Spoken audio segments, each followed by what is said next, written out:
couldn't deny, so I had to start eating. And then I remember at first, to be honest, I was watching where everyone was putting their spoon, making sure he's going to put it where I'm eating from. That's how I was. But as we enjoyed the meal, as we continued eating, something came inside me, a feeling, I don't know what it was, but I felt like, wow, look at me, I'm sat here with these guys from all over the world. We're all eating from one small plate, sharing food together. This is a moment that I've never had before in my life, and something felt good about it. I felt different. And after we finished eating, I stood up and I took my shahada. And the way everyone's faces was glowing after I took my shahada, I felt like I'd done something amazing. And it was like lining up to give me a hug. They all wanted to give me a hug, and I was just thinking like, I'd never really hugged a man before in my work of line of work. It wasn't really like that. But now today, I was found myself hugging these men, and some of them was even giving me little kisses on the cheek. But I didn't. It was in a nice way. And then the brothers wanted to give me a gift. Subhanallah. And to be honest, they're searching their pocket looking for presents to give me. And I was thinking, you don't need to give me a present. I didn't do anything that great. And they're like, no, we must give you something, brother, we must. And I remember one of them took out a half-used like attar perfume thing. And he said, take this. I didn't know what it was. He said, look, it smells very nice, take it. And it did smell nice. I remember that smell to this day. Subhanallah. And the next brother, he wanted to give me something, but he didn't find nothing in his pockets to give me. So he said, you know what, bro? Give me your number.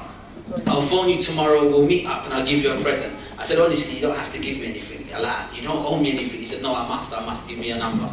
Now I'm thinking, subhanallah, look, I've got friends that I grew up with now, and I've known for like 10, 15 years, and they owe me money. But when I phone them, they don't answer their phone, etc. This guy wants to take my number and meet up with me and give me something that he doesn't even owe me. I found a different love in this room, and I'm just saying, in Islam, I found contentment. What I didn't find when I was searching for money, what I had. I always wanted a moped. I got it when I was 16. Then I wanted a motorbike. I had a big motorbike by the time I was 18 years old. Mercedes car, these things, and it didn't bring no contentment in the heart, because every time I wanted something, I always wanted something more, something more, something more. It always seemed like, yeah, I've got that now. What else can I get? But that room, sitting on the floor, eating food with all the different nationalities, the simple things, I found contentment and realised what I'm here for, and about preparing for the next life. I took my shahada. I stopped rapping because it felt like a distraction. I no longer wanted to rap anymore, and I had to take myself away from where I was in London because it was a distraction for me, all my friends and the things we was doing. So I went to live in Egypt for a year and studied a bit of Arabic and Quran. I returned to London, and I was in the masjid, and I remember the Imam said to me, it was Eid Day, and he said, look, there's a lot of youngsters out there. Bilal, you used to rap, why don't you go out there and do some rapping for them? You know, it's Eid, they need some entertainment. I looked at him like, you was telling me to stop rapping when I took my shahada for how long? And now you want me to go out there and rap? This has got to be a joke. He said, no. Do it a cappella. Talk about Allah, talk about the religion, etc. It's fine. It's fine, it's like poetry. And so I went out there, and I remember there was about this much people, mainly Asians and some Somalians. And I remember sitting in front of them thinking, wow, old white beard, old man. I was thinking, they're not going to understand what I'm saying. And I was thinking, halfway through, someone's going to stand up and be like, Astaghfirullah, he's rapping in the mosque, and walk out. But he didn't. It ended up going down very well, alhamdulillah. And since that day, I've been going all around the country and Europe and doing the same thing. So that's what I'm going to share with you today, inshallah. Bismillah ar-Rahman ar-Rahim. 1, 2, 1, 2. You see, Jamaica is my background, and London is my birthplace. I asked myself, why didn't they teach me about the religion of Islam in the first place? See, I was on the verge of walking around my streets of London with a screw face. Now I say it's a good thing. I was never too cool to read the first page. Yeah, Jamaica is my background. London is my birthplace. Oh, why didn't they teach me about my purpose in this life in the first place? See, I was on the verge of walking around my streets of London with a screw face. Now I say it's a good thing I was never too cool to read the first page. You see, it's cold outside, I got my coat on. My mommy looked in my eyes and told me, hold on. She said there's danger down the road that I walk on, and those who walked on it before, now they're all gone. Locked in a cage or down in the grave. This is the outcome from the choices we made. Alhamdulillah, I feel I've been saved. Alhamdulillah, I feel I've been saved. Alhamdulillah, I feel I've been saved. Alhamdulillah, that's why I'm here today, saying, I'm a Muslim, I came from the streets to Islam, the ghetto. When I see my brother give a palm, embrace with a hug and greet him with salam. Salamu alaikum. I'm a Muslim, I came from the streets to Islam, the ghetto. When I see my brother give a palm, embrace with a hug and greet him with salam. Salamu alaikum. It's amazing, I look at where I am today.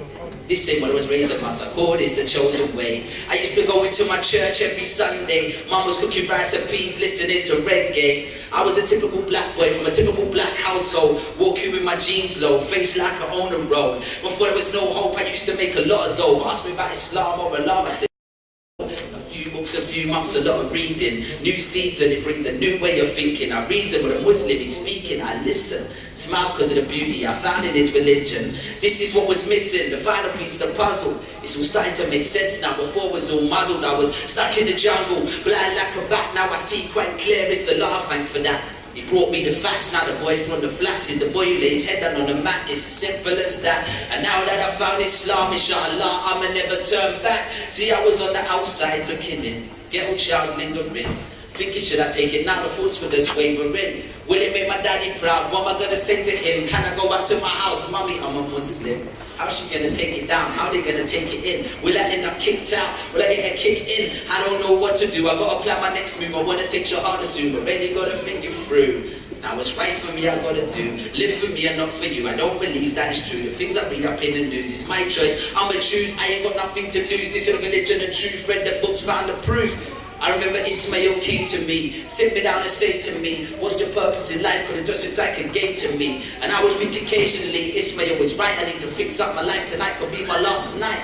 So just before the summer, year 2002, my mind's already had a wonder. It's time to make a move. I made my way down to my studios where I link up with my crew. I'm sitting on the single chair, running my fingers through my hair. I said, yo, it's your Phil, it's your older brother here. Thankfully he says, yeah, Ismail was downstairs. He'll be up in a minute, he's having a word with his mother. He comes up, I tell him I want to take my shahada. He looks at me and smiles, I stand up, receive a hug. He said, I see you as a friend of mine, I look you like a bruv. Now I can feel the love, no longer feeling lost. He said, take off your cross and take a drive to New Cross, where I met my Uncle Yasser and his brothers from all over. They said, it's time to leave the ghetto life way over your shoulder. So I said, La ilaha illallah, Muhammad Rasulullah. There's no true God except Allah, Muhammad is his messenger.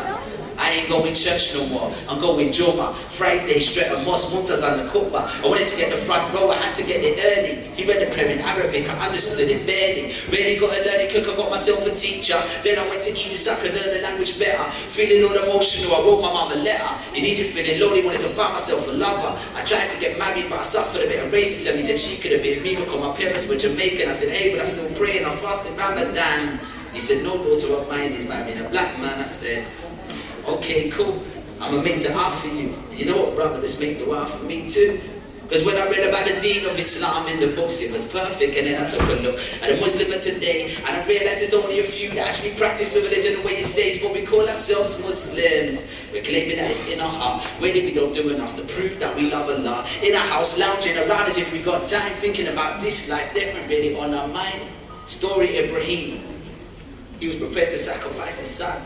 Now, I don't want to sacrifice the clubs, I'm having too much fun. She don't want to sacrifice her hair, no, she loves the look. This ain't the same Islam I read about inside the book. I wasn't a Muslim from the beginning. I sold a lot of drugs, I had a drink, I smoked, I loved off the women. But then it's classified as sinning. I cut off the first three, instantly I struggled on the last thing. But everyone struggles at something. It's not as easy as it seems. I was a man of ambition and big dreams. I had a time when my dreams were coming true. Islam came into my life, that's when I had to choose, what do I want to do? I was rolling with my SMS crew in a Mercedes car. Going to lunch, I was mingling with the stars. And then real life came and smacked me in my face. And I realized I gotta find my real place within. 5 days I was learning how to pray. Washing my hands, washing my mouth, my nose, then my face. Washing my arms, washing my head, my ears, then my feet. Now I get down anywhere to masjid on the street. My life's kinda busy, but my praying comes first. And life's only temporary, so I gotta get to work. I love my mama daily, so I know that it will hurt if I see her run a date in the fire getting burned. Cause you see, my mum always tried her best to make sure her son was focused. My mum always had a smile no matter how slow I progress. And my mum would always say, my son, he's the best. And mum never let me forget that this life was a test. But I was raised in Christianity, I used to go to church. Mum would drop me off to school, then she'd rush off to work. But mum saw her son change when I turned 19, and she still loved me the same when I converted to the deen. She just started asking questions, son, why you do that? I say, mum, sit with me, watch a DVD of Ahmed Didat. And slowly but surely, mum would recognize the truth and appreciate the changes that I've made since my youth. She knew I was flying away, she wanted to spend the day together. This is our moment, we went mashed in together. And it was enough to make me smile to see my mum with a hair cover. And then she broke the news, she wanted to take her shahada. I said, Allahu Akbar. Because obviously, I love Allah the most in this dunya. And then I love the Prophet and his sunnah. But after my love for Islam, comes a love for my mother. I love Allah the most in this dunya. And then I love the Prophet and his sunnah. But after my love for Islam, comes a love for my mother. So tell my mother when I die, don't cry. Pray for me at my janazah. Why? I believe in a life that goes on beyond the sky. I'm trying to get there while I'm here still alive. And yeah, I'm surprised. I didn't think that I would be able to leave the things that I've done before behind. Now they see me in the street, they say, Bilal, how's it going? I replied, alhamdulillah, it's going fine. The grass is greener on the other side. The women are more cleaner and the men are more polite.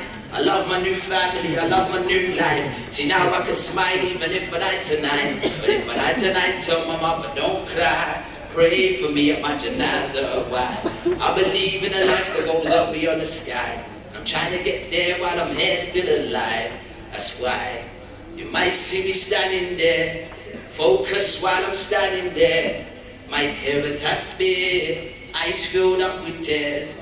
One blink will let out all of the pain I held in for those years. Might see me crouch down, muttering a few sounds, forehead on the ground. Might leave a mark, I'ma leave a mark in this dunya. I try and pray hard. Muslim Bilal, they call me. Allah bless me with his power, they showed me. Use my voice to give dawah, they told me. Help prepare the ummah for the hour before we. But I can't see what's coming round the corner. I'm not a messenger, I am the Sawana. And I leave you with this warning. Today could have been your last morning if tonight we die. Thank you. It's been a pleasure entertaining you. I just hope this benefits you the way it's meant to. I take you on these journeys, give the stories of my life. And I mean I get to tell this story again after tonight. Because this could be good night. But it's been a good night. And if I pass this test, I say it's been a good life. I'm glad I put things right, I was on a bad path. Now I make guzzle in my bath, wrap my head up with a scarf. Nice fold off, a sleeveless puff. I keep my trousers above the ankles. Problems in this dunya, but I'm seeing the angles clear. I'm in my 9th year. See, this is like a 9-year-old inspiring his peers. Should I even be here? We could trade places and you can take the chair. And you don't need to cheer, no clap. And please don't compare me to rap. Because I am just a speaker, I speak in the language of the youth. I understand them, I've been through what most of them been through. But now I'm on the stage with a different ambition. Like Malcolm, I'm a man on the mission. Made the transition, like boy to Muslim, streets to Islam. When I see my brother give a palm, embrace with a hug and greet with salam. Salamu alaikum. Thank you, Black.